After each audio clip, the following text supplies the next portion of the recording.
one way to accurately describe this movie as a hot mess, an action comedy that is really fun to watch and really gives you an adrenaline rush.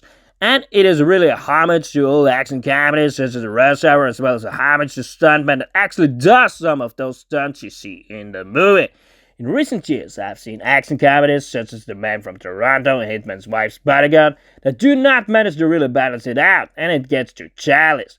That is not the case with this movie from the director that did Bullet Train, a movie I thought was too childish in that respect, but here he hits the nail in the coffin and strikes a very good balance, as well as a lot of random shit happening in this movie, like when Ryan Gosling explodes into the fire, when he is suddenly attacked by a woman with a sword, the dog that attacks when you say attack in French. There's a lot to unpack here. I really think the movie holds the balance in a way that the movie does not take itself too lightly, but it does not go in that childish category.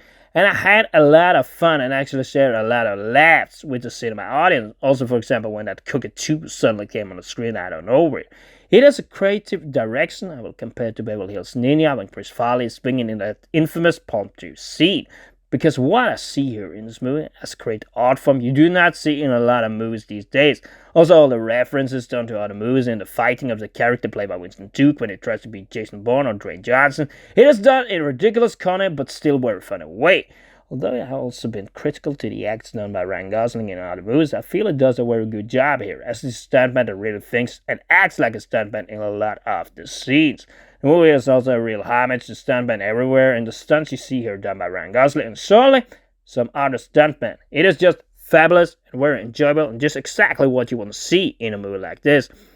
I think Ryan Gosling does go into this role wholehearted and does some of his better acts as he could easily believe he is the John Wick of all stuntmen, which is the easy way to describe it. Of course, then it is kind of ridiculous that it survives everything that is happening to him in a movie with the explosion and the fire and everything. But nonetheless, the movie is done in a ridiculous fashion, so you just have to leave yourself into that.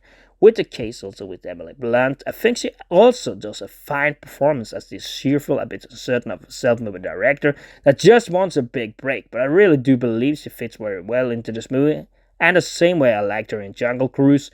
I think she is a good character in this movie, and the way there's a lot of tension between her and her co-partner on set, Ryan Gosling. Of course, the beginning may be a little boring when Ryan Gosling daydreams about her all the time, but after some of those scenes, the movie catches fire, and that's when you see a lot of stunts and action scenes, and we need to talk about those action scenes. Of course, they could have been more intense, but those were actually really enjoyable, and it is that one action comedy that really stands out in the face of other bad action comedies out there today, that neither deliver on both the comedy or the action.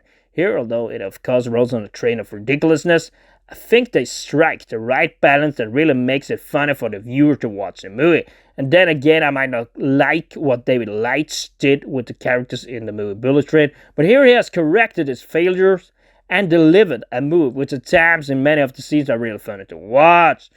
Because really, the action scenes, they entertain you, and the playfulness between the characters in a lot of the scenes, it really shines on them that they enjoyed making this movie, and that cannot really be said about all movies where you just get some lines and you got no room for improvisation. Because I really think the movie, more than most, is done on improvisation.